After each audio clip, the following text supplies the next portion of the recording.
Hi, this is Evodio with the Hispanic Chamber here with Marisol Rubio, candidate for California Senate District 7. Marisol is here to give us an update on what's going on with her campaign trail. Now, tell us, Marisol, you've been on this for about a good year, it seems almost, since it's been a while since our last community update, at least. Tell us, what's going on with your campaign? We're a lot of things. We're actually doing wonderful. We've gained a lot of support, both from various organizations as well as unions. We just recently got the endorsement of the California Professional Firefighters. We also have the endorsement of the California Labor Federation, as well as California Federation of Teachers, and many, many others. We also got several endorsements from our local clubs in the district, and we're just continuing to grow and garner more support. This is definitely a grassroots, people-powered campaign. That's really awesome. So coming out of the gate, it sounded like you had a real populist message and some new issues that we hadn't really heard coming out of the incumbent's office. Now, this is an incumbent that's basically been in office for quite some time. So tell us, why did this come about, and what's behind all this traction that you're getting? It seems like your message is really resonating with people. Well, first and foremost, my decision to run stems from my background as a primary caregiver and educational advocate for my daughter for the past 24 years. I have seen firsthand the difficulties and challenges that are being faced by families like mine. But more importantly, I realize that this is not just something that impacts my family, but also families who are not necessarily experiencing exactly the same circumstances when it comes to issues of education and making sure that we're spending sufficiently per pupil and making sure that there's sufficient funding for our schools. In terms of healthcare, making sure that we have, people aren't one major illness away from being displaced in their lives. Just recently, I talked to a couple in Dublin who just spent $8,000 of their retirement savings to make sure that one of them was okay and made it through a recent major illness. I just don't feel that it is acceptable for us to have a healthcare system where people have spent their entire lives to save and enjoy their retirement, and they have to spend it in their healthcare. The other thing is that there continues to be a persistent gender pay gap in Contra Costa County as well as Alameda County, but more so in Contra Costa County, that is well above not only the national average but as well as California as a whole. We are second in the Bay Area in terms of gender pay gap. And our current senator isn't doing a thing about it. And when we do nothing about it, it's comparable to consenting to it. And again, he voted against bills that would disproportionately affect women. He voted against the tampon tax. He voted against FMLA, which would, again, 80% of caregivers are women who step up to play that role, and if we don't provide them with paid FMLA and benefits, they're the ones who are going to get hit the hardest as it is. Another thing that I'd like to make sure that we do is invest in universal pre-K as well as strong after-school programs, so that women and single parents as a whole are better able to provide for their families without concern. That's a lot to unpack, and so certainly we're going to do that here. And it sounds like, first of all, you're coming from a lot of firsthand experience, and you've had your ear to the ground. People have told you what it is that they're looking for. And so who would some of the organizations be that are kind of heading up these particular interests? Who are your supporters? Oh, well, we have quite a few. We have over 60 endorsements right now. Over two-thirds are coming from organizations and unions, a variety of unions. We also have, of course, individual endorsements. The bulk of it are a lot of the Democratic clubs that represent anybody from the LGBTQ plus community. For example, SB 201 was a very important bill for them, and our current senator voted that bill down, and that was to protect intersex infants from having to undergo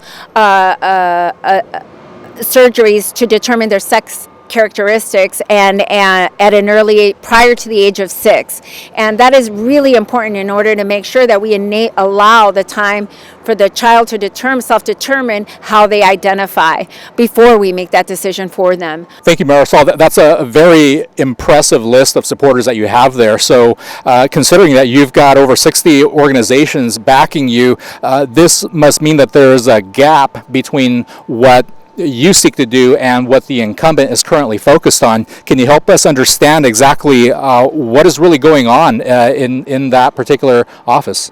Well, specifically, our current representative has failed to consistently meet with the voters, number one.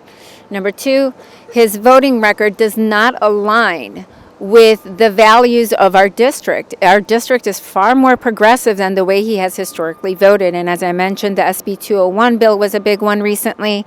Like I mentioned, the FMLA, not supporting that bill. There was also the gender pay gap disparity bill. That was AB 1206. He voted that down, or actually I think he voted absent, which is comparable to that. There's just a whole host of issues, bills that he has not supported that specifically target people of color, minorities, and the working class. And Contra Costa and Alameda County, the Tri-Valley, have a substantial immigrant population and a diverse population that is not getting served, and they're tired of it. They can't afford to wait 4 more years. Families like mine, I'm a renter myself.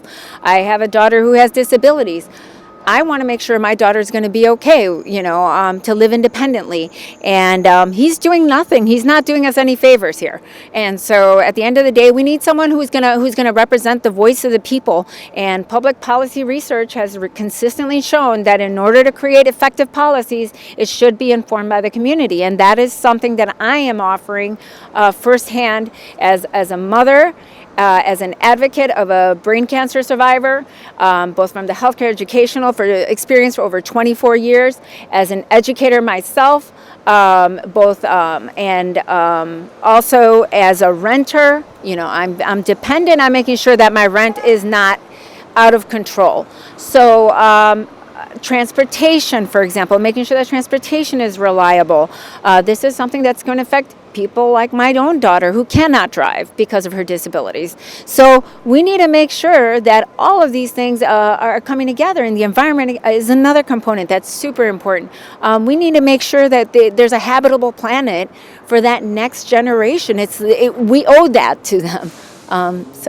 That's interesting. So clearly, you've stepped up, and you're coming from a background in, is it microbiology or? Molecular and cell biology with an emphasis in neurobiology. That's amazing. So you have really kind of shifted your life's focus around to getting out there into the community and really addressing the issues that you've seen out there and the things that you've personally been challenged with.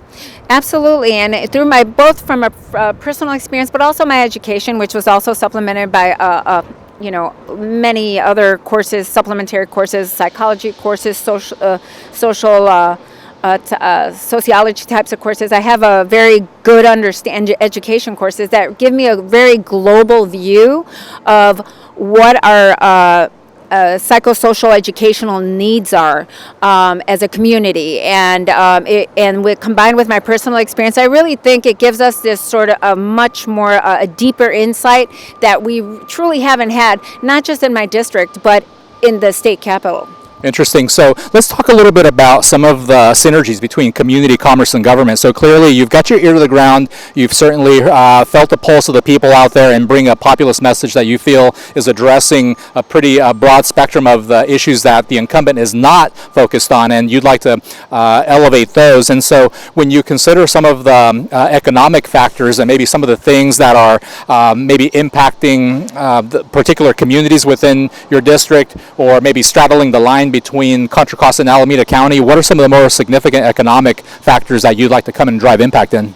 Well, as I mentioned already, the gender pay gap is one. We also have to, especially in the area, East County area, when we talk about Pittsburgh, Brentwood, Antioch, Oakley, we have to invest in infrastructure. We have to bring business in there. We have to bring jobs in. We have to bring housing, affordable housing. It's really important because it also helps fund local schools and many other things that are essential public services in those areas that right now are truly struggling, including our firefighters right now. In the East Contra Costa County, they have a manning power issue, and they need to open at minimum 3 more stations, and they need the funding. So we definitely have to invest in those communities and developing their infrastructure to establish those streams of funds and support them. And it certainly seems to be like a full-time job. We know that right now with the Concord Naval Weapons Station project, there's certainly a lot of people working overtime to try to, get that project to get on the right path. And so, based on what you've seen, what are some of the impasses that you think this project has experienced, and the ways that you'd like to see this pushed through? Well, I think first and foremost, we have to make sure. I'm a firm believer that we have to do everything in our power to fulfill our commitment when we make one. So I would like to see Lennar, first and foremost, do everything possible to fulfill its commitment.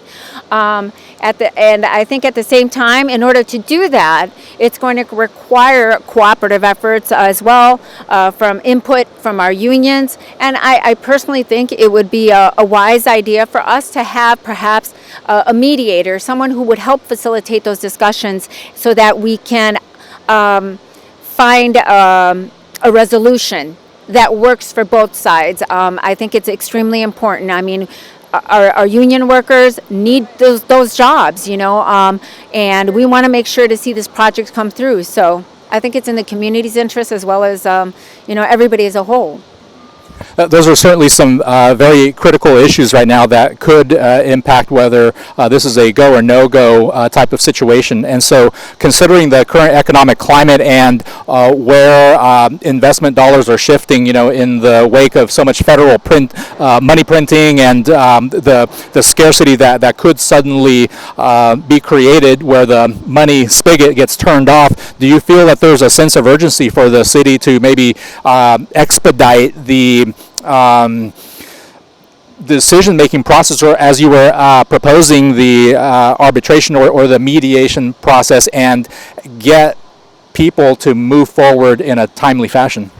Well, I think it's always good to have deadlines. It's healthy. It helps us meet our goals in a timely manner.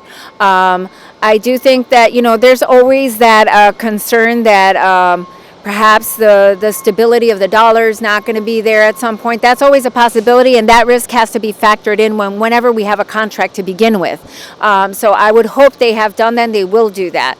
I think that at the end of the day, while we definitely want to try to find resolution sooner than later, I do feel that the best way for us to do that without compromising the interests of our workers is to make sure that we have someone who can help facilitate communications so that both parties are able to find a consensus point. Moving forward, now we were talking about the issues that are straddling the line between Contra Costa and Alameda County. What are some of the other things that we should be aware of that are right now getting some of your attention? So definitely, as another thing would have to be the Delta and making sure that we find regional solutions for water, providing water downstate, and also without continuing to impact the Delta, because right now it's creating an imbalance in the salinity of the water. And we also want to make sure to invest in restoration efforts there as well in our California rivers and the Delta estuary. I think another issue that I mentioned earlier was making sure to invest in expanding BART and Valley Link project. It's inevitable. We have many people who are commuting from San Joaquin Valley into the Bay Area, Tri-Valley area, just for work. And these are, typically, minimum wage jobs, and they're having to commute very far. And so I think that rather than kicking the can down the road, we should address the issue that people need reliable, safe transportation, and it's just a reality that we have to contend with, and we might as well begin now. I think the environment is another issue. As I mentioned earlier, I'm not taking money from big oil or fossil fuels. The reason being is because I do firmly believe that our environment we are having a climate crisis, and we have to address it with the urgency that it merits. And we're seeing it in the forest fires. The wildfires that we're having on a regular basis. Every time we have a major wildfire like we've been having, we are getting set back in CO2 emissions equivalent to 1 year's worth of energy. That's not acceptable. We're going in the wrong direction. I believe we need to begin to lay the infrastructure down for a green economy, invest in renewable energy and carbon capture efforts, work with our union workers who are going to be most impacted by this transition, and begin to invest in apprenticeship programs so that we can get them on track in a timely manner, not rushed, but in a timely manner, so we can prepare them for those 21st century green jobs. And like I said, in terms of education, just making sure that there's more accountability and transparency with the charter schools. Fortunately, AB 1505 and 1507 passed through, but there's always plenty of work that we have to continue to do and make sure to monitor to make sure that our public schools are not going to continue to get inadvertently impacted by the development of charter schools, because certainly that's not the goal of charter schools, right? And then lastly, as I mentioned, was the healthcare. Mm-hmm. Interesting. And so coming back to some of the economic issues, and BART, which you mentioned a moment ago, there is a pretty sizable project or proposal right now around the Concord BART station to build a pretty huge, multi-purpose urban construction project there that's involving the community, certainly the commercial sector, and the local leadership. The civic leadership is pretty much embroiled in trying to keep things in order. So what are some of the issues there that you think we should all be aware of, and how you'd like to come in to maybe drive impact in that area? Well, I think we have to first and foremost be careful with the existing residents there. We have to be mindful that they've been living there before some construction is done. Their input absolutely should be part of the decision-making process. So we have to make sure there's issues of noise and traffic are addressed responsibly on the end, as well, of course, on the other side. Of course, I see that there's an economic benefit that could potentially be brought. From my understanding, and if this is in fact the case, they are intending to, at minimum, invest 25% of their housing to long-term affordable housing, which is a good thing. We want to see that. The other thing is obviously that it would create jobs, which is also a very good thing. So I think just the only thing is, whenever we are building or constructing something, we have to always work with the community to make sure that they're not inadvertently being impacted while we're trying to, at the same time, do a project that could potentially benefit the community in other ways.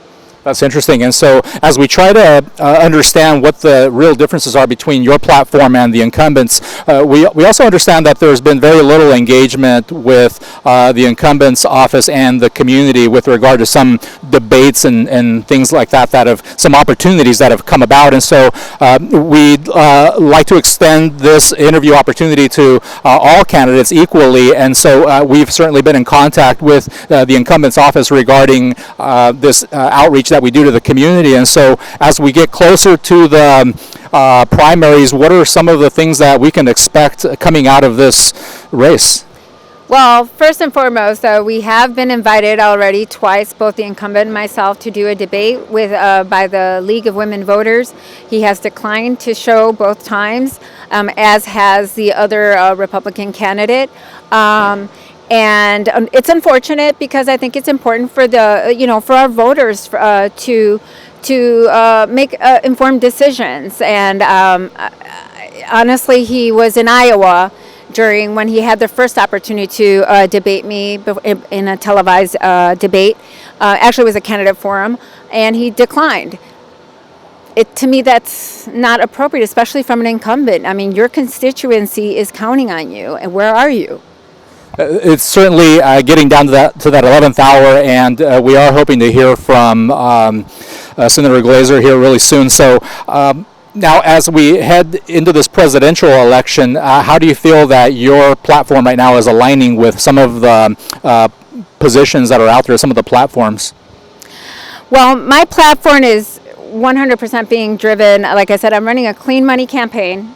So every proposal that I have put forward is with the intent of rebuilding our middle class. So bringing up the minimum wage to a livable wage here in the Bay Area, specifically in Contra Costa and Tri-Valley, making sure that we are also taking care of people, making sure that they're, like as I mentioned in the outset, making sure people are not one major illness from being displaced in their lives. I mean, we have to provide some degree of safety net so that people can continue to live their lives in a fruitful manner without fear that they are going to one day just be homeless. And we're seeing that problem growing exponentially right now. California, while it can proudly tout being the 5th largest economy, it has the highest homelessness and poverty rate. I don't think that's a whole lot to be proud of simultaneously. So I think we need to address the issues, the socioeconomic inequities that are existing right now. We have to nip that in the bud, reinvest in our middle class, and ask our businesses to do their fair share in good faith. I do believe that we can create partnerships with businesses who are willing to act in good faith on behalf of their workers. Well, thank you, Marisol. This has been very informative. We really appreciate this opportunity to learn more about your platform. And as we head into the elections, how can people reach out and support you? Oh, absolutely. Please go to Marisol, MARISOL, number 4CA.com. Sign up to volunteer, make a contribution. We could use all of your help in whatever capacity, because we are definitely just around the corner to reaching out to our voters and making sure they learn more about my campaign. And it's my people-powered campaign, so this is definitely a grassroots effort. Awesome. Well, there you guys have it. Marisol Rubio, California Senate District 7 candidate for 2020. Thank you, Marisol.